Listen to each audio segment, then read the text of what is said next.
In the tapestry of life, where every thread holds a story, America in black and white emerges as a haven for the voices echoing through the heart of our communities. In this podcast, we wade through the rivers of our collective experiences, celebrating the vibrant hues of change brought forth by the whispers of hope and the roars of action. It's more than just a conversation. It's a journey into the heart of our society, illuminated by the light of those daring to dream and do. Join us, and let your voice be the melody that guides us toward a dawn where every color finds its place in the masterpiece of our shared destiny. Together, let's paint a future brimming with the positives that dwell in our minds and the actions that shape our world. Good evening, ladies and gentlemen, and welcome to another episode of America in Black and White. I'm your host, Charles King. Before I introduce our guest tonight, I am going to do a Black history reflection of Harriet Tubman. She was born into bondage, but refused to remain there. Harriet Tubman, born Araminta Ross around 1822 on a plantation on Maryland's eastern shore, is one of the most extraordinary human beings to ever walk the soil of this nation. She escaped slavery in 1849, and rather than disappear into the safety of freedom, she turned around again and again. She walked back into the jaws of danger, leading at least 70 enslaved men and women and children to freedom along the Underground Railroad over the course of more than a decade. She was never caught, not once. Known as Moses to the people she liberated, Tubman was guided. She believed by the hand of God, and perhaps she was right, because no one who did what she did can be fully explained by the limits of ordinary courage. What many Americans do not fully appreciate is that Harriet Tubman was not merely a freedom conductor. She was also a military operative of the highest order. During the Civil War, she served the Union Army as a spy, scout, and nurse. In 1863, she made history by becoming the first woman in American history to lead an armed military raid when she guided Colonial Colonel James Montgomery and 150 Black Union soldiers along the Combahee River in South Carolina, an operation that liberated more than 700 enslaved people in a single night. She gathered intelligence behind Confederate lines. She organized networks of informants. She moved through enemy territory with the instincts of a battlefield strategist.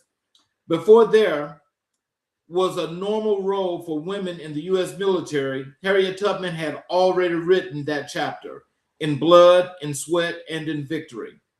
Beyond her military genius and her freedom of work, Tubman spent the remainder of her long life advocating for those most left behind: the poor, the sick, the elderly, the disenfranchised. She supported the women's suffrage movement. She opened her home as a refugee. She understood long before public health frameworks were invented that the liberation of a people must be holistic. Body, mind, and spirit must all be free. She was, in every sense, one of the earliest and most radical health equity advocates this nation has ever produced. Tonight, as we welcome our special guest, Dr. Elijah Nicholas, we do so in the spirit of Harriet Tubman, because Dr. Nicholas has told us himself that she is one of the three most influential people in his life and career. And when you listen to the arc of his life, the parallel is unmistakable. Like Tubman, he wore a uniform and served this nation. Like Tubman, he refused to leave people behind. Like Tubman, he moved through systems designed to exclude certain people and bent them by sheer force of will, compassion, and strategy toward justice. Like Tubman, he knows that real freedom It's not just about surviving, it is about thriving and joy. So, as I now let me introduce our guests. There's a particular kind of courage that doesn't get nearly enough credit in this country.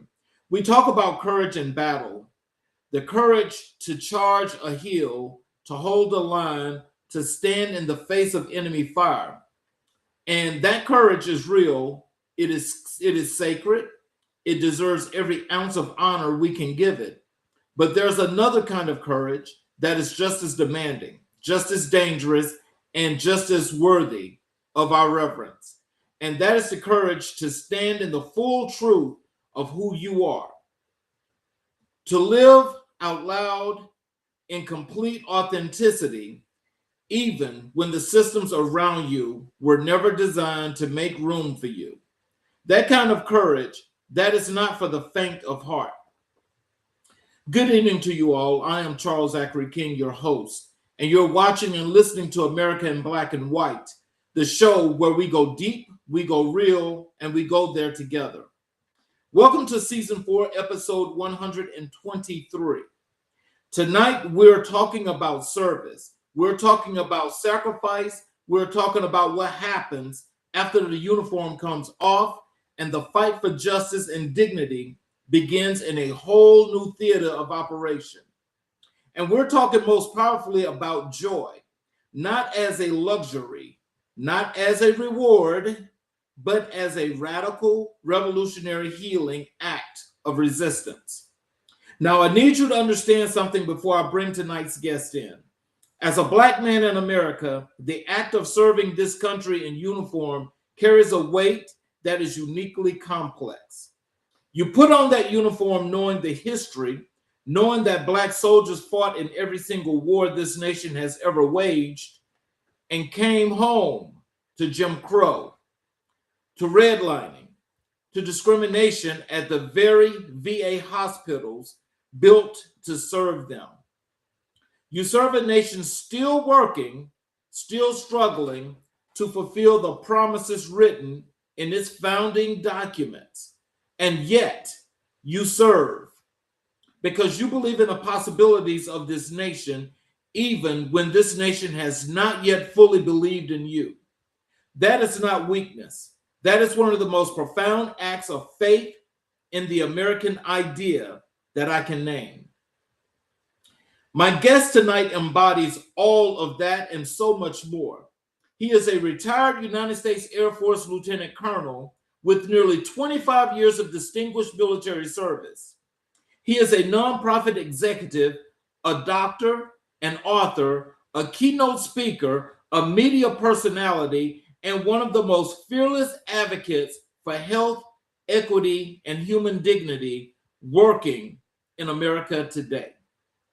As the founder and CEO of the Global Trans Equity Project, he stands at the intersection of policy, public health, identity, and justice, and he does not flinch. He is the host of the Telly Award-winning talk show Focal Point with Dr. Elijah Nicholas, a two-time Telly Award winner, because excellence tends to repeat itself. And he is the author of a book that I believe everyone in our audience needs to read, Joy, A Journey to Choosing, Creating, and Living in Joy, a book that is less a self-help guide and more of a manifesto for what it truly means to live a liberated life. He has been featured on ABC, NBC, CBS, and Pix 11. He has influenced thought leadership at Amazon, AARP, the Department of Veterans Affairs, Lambda Legal, Georgetown's Laws O'Neill Institute, and Emory University. He holds a certificate from Harvard Divinity School. He is an ordained pastor. He is an actor. He is a community builder operating in 15 states across the nation. He is a community leader, award recipient honored by Georgia State Representative Park Cannon. And he has been recognized by the Gay and Lesbian Medical Association with their Achievement and Advocacy Award. In short, he is a force, and tonight he is ours. America in Black and White, pull up a seat, turn up the volume, and get ready because this conversation is about to change how you think about service, identity, courage, and joy. It is my absolute honor and privilege to welcome to the show Dr. Elijah Nicholas. Hello. Hey, welcome to the show, sir. Can you hear me?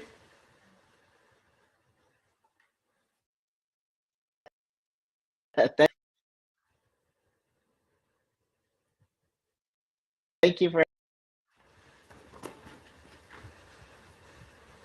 Uh-oh. I can hear you okay. Okay. Now, okay, your internet was spotty. Now you're in clear all the way.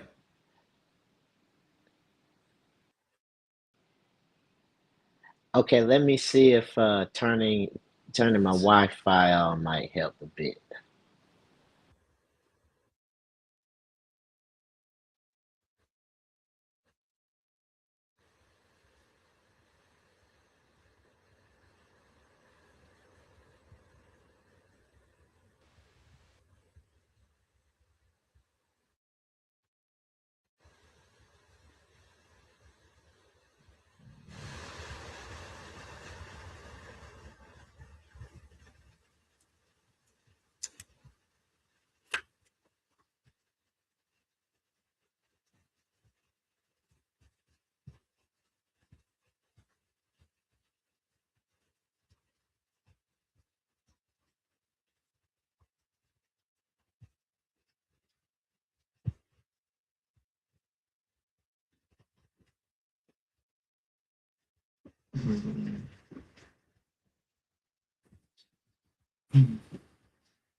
Ladies and gentlemen, we're trying to get Dr. Nicholas.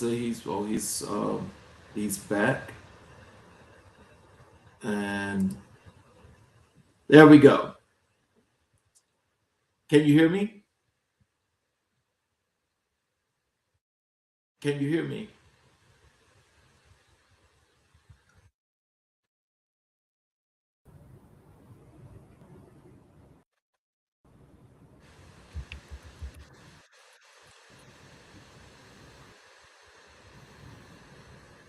Can you hear me?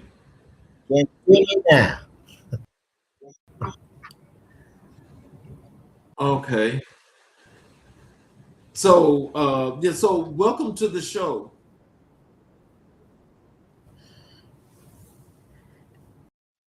Thank you. I have a little bit of a delay on my side. Is it delay on your side?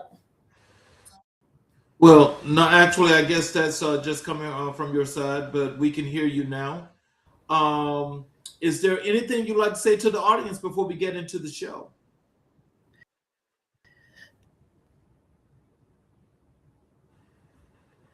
I just want to make sure you can hear me okay. I've got a little bit of delay on my end, so I guess I'll have to let it pause before I respond. Yes, sir. We can hear you.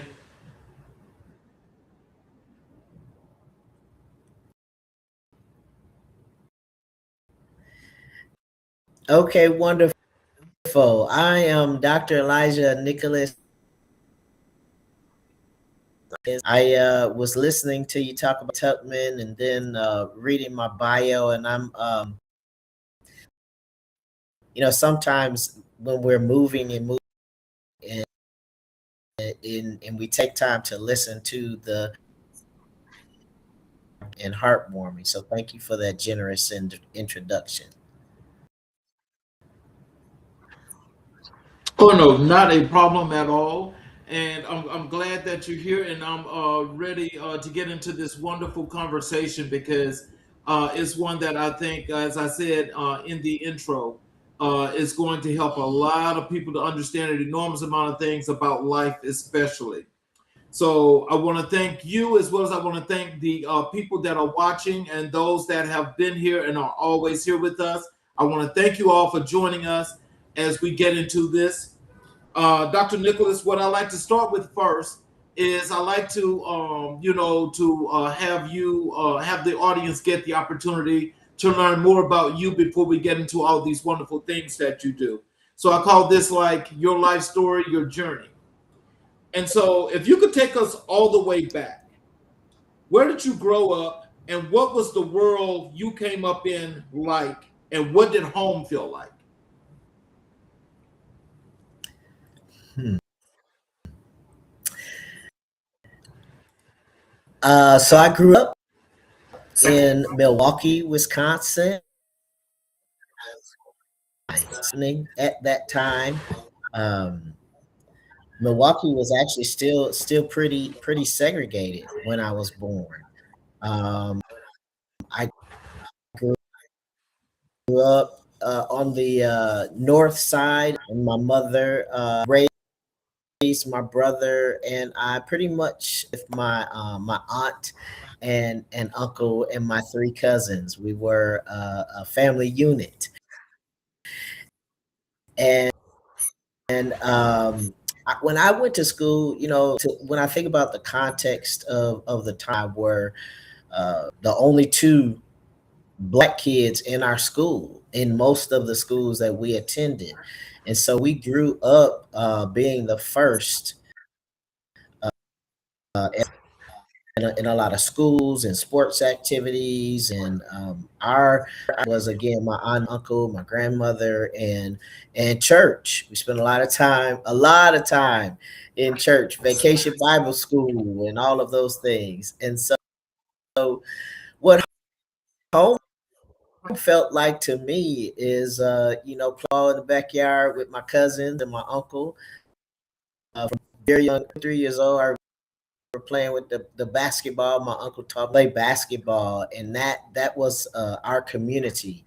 Everybody in the neighborhood would come over to our house, my aunt and uncle's home, which was our home as well, and play basketball. And that's what we did pretty much every day in the summertime. Mm. So tell us about the family that shaped you. What values did your mother and grandfather pour into you from the very beginning?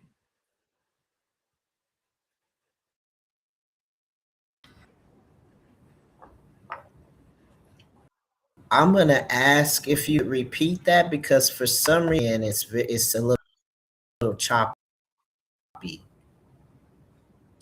So tell us about the family that shaped you. What values did your mother and grandfather pour into you from the very beginning?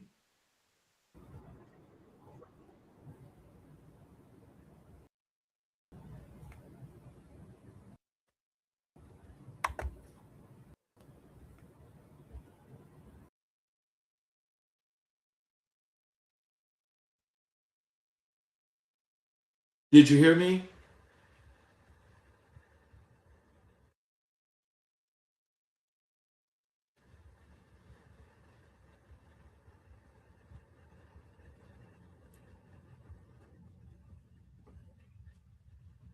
Dr. Nicholas.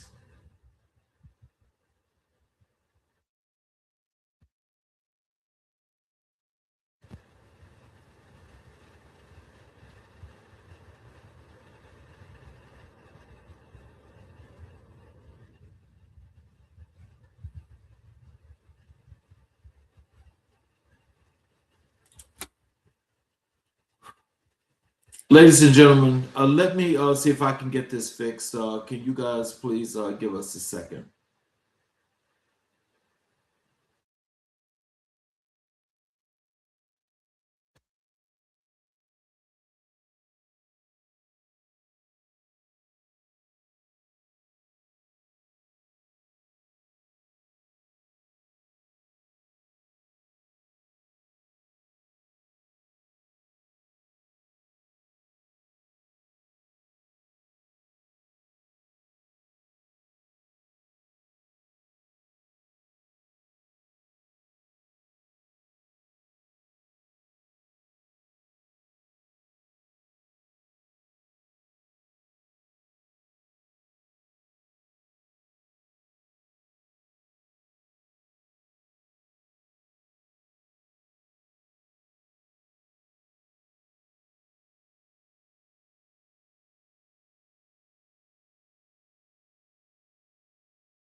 Okay, I'm gonna try. I hope three times is a charm.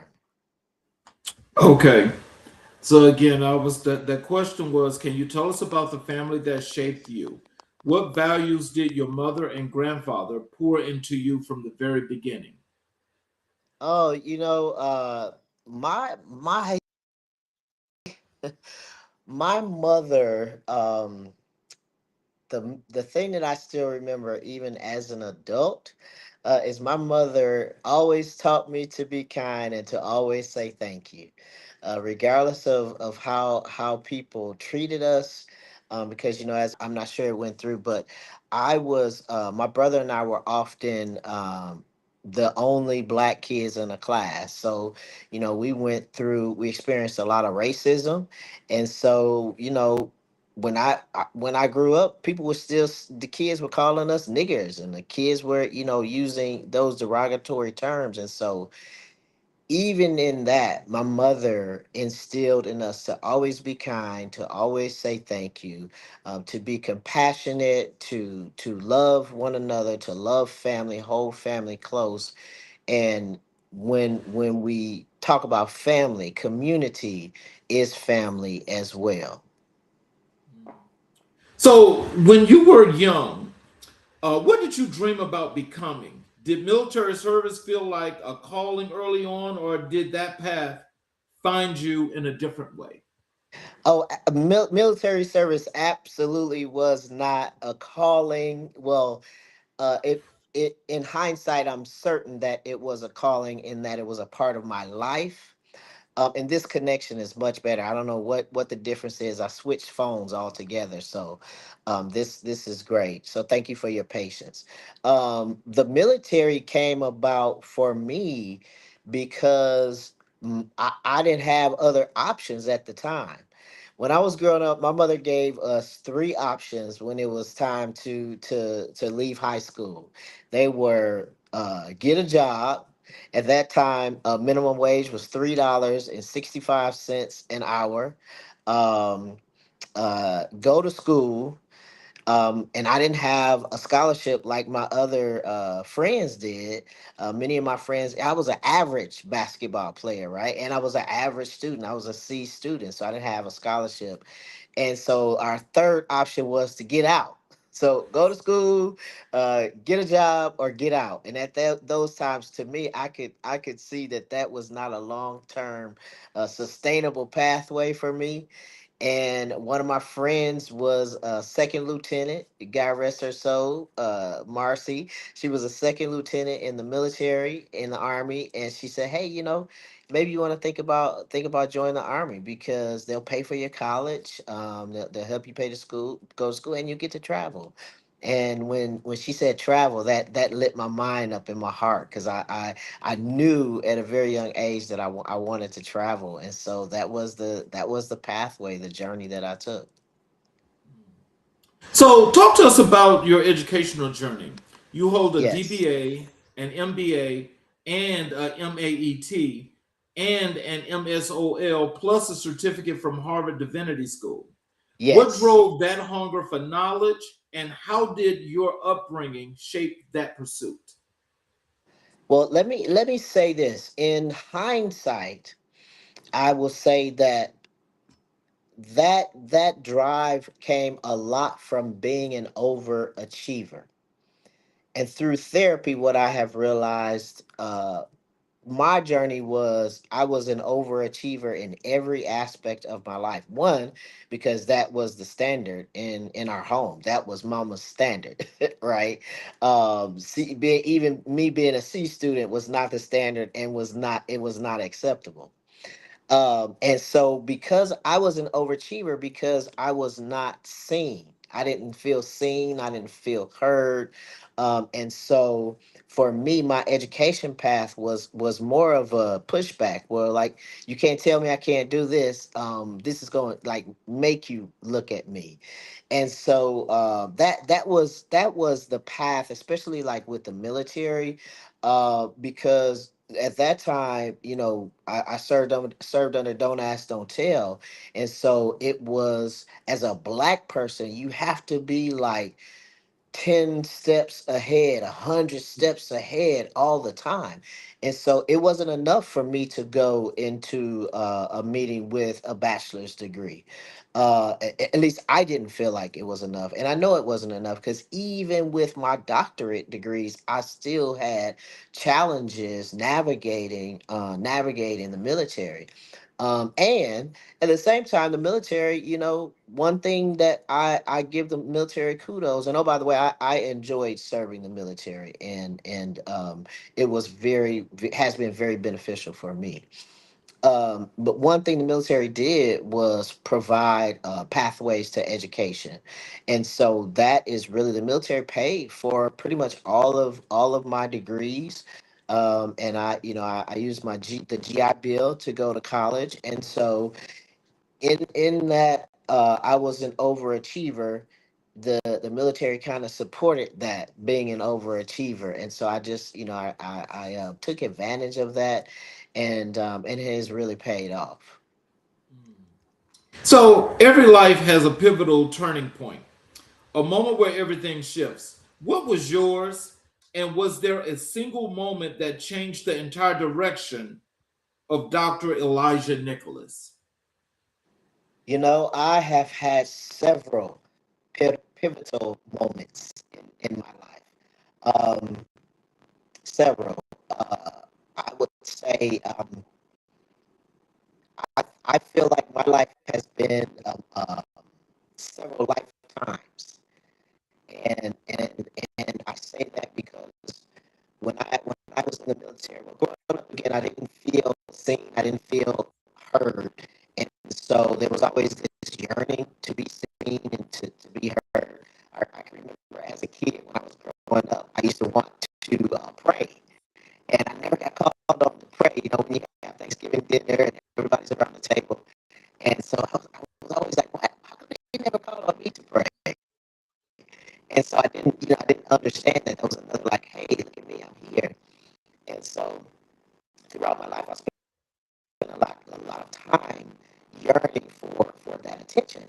And so I believe that the first turning point for me, the first pivotal point, if you will, was when I was 17 and joined the military. When I left for basic training, that was the first time that, obviously as a teenager, I was away from my family for months, and I was like, "Oh my God, this is life," and it was real life, and it was life in the army, and I grew up like really quickly, and I also had like a lot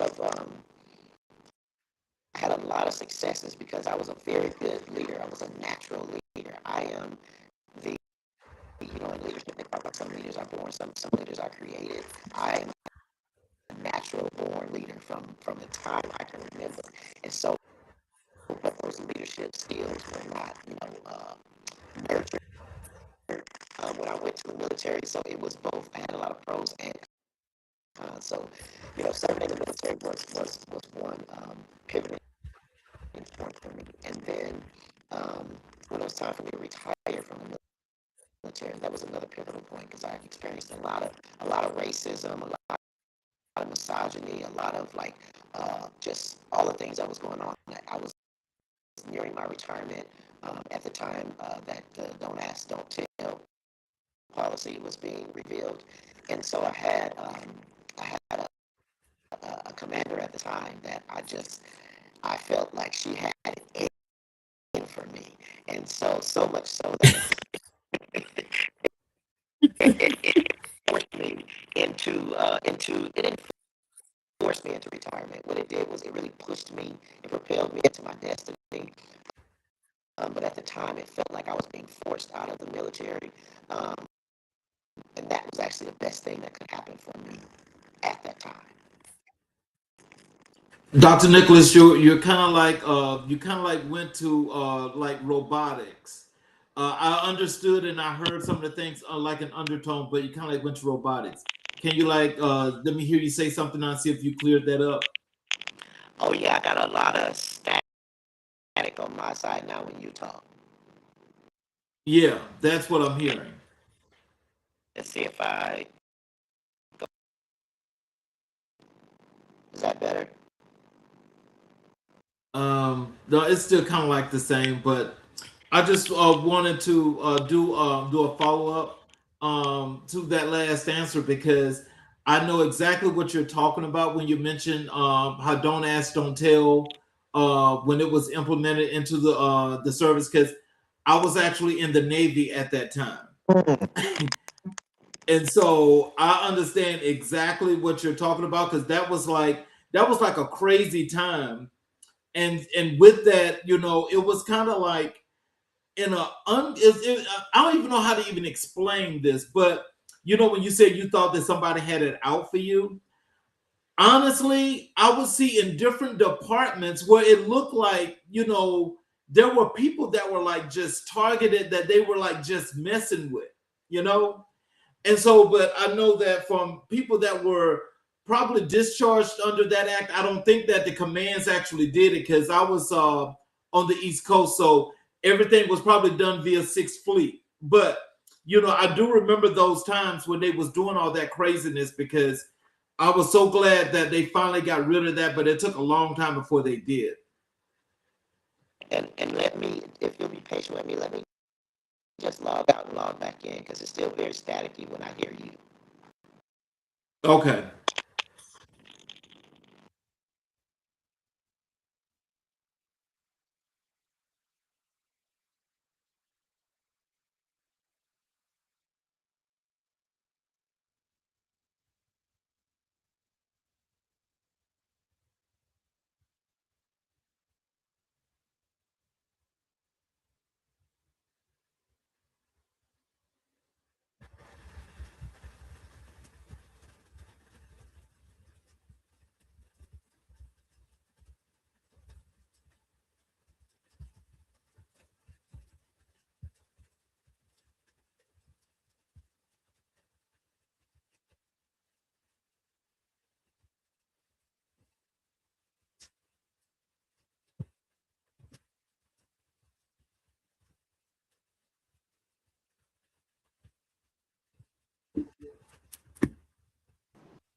Okay. God.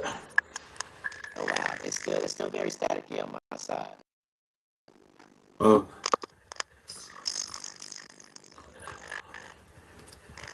Well, look, I guess we could try this for a few more minutes. If it's still up like that, we're probably gonna have to try to do this another time, probably. Yeah, I would much rather try it another time. Maybe we can pre-record it because I really want to give you the best responses that I can. Right, and yeah, just hold on a second here and let me just end the stream. Ladies and gentlemen, we're gonna end the stream. We got some technical difficulties, but we'll actually redo this show and we will definitely bring it back. I apologize for this, but we will work on this and we'll do this at another time. I'll let you guys know when that's going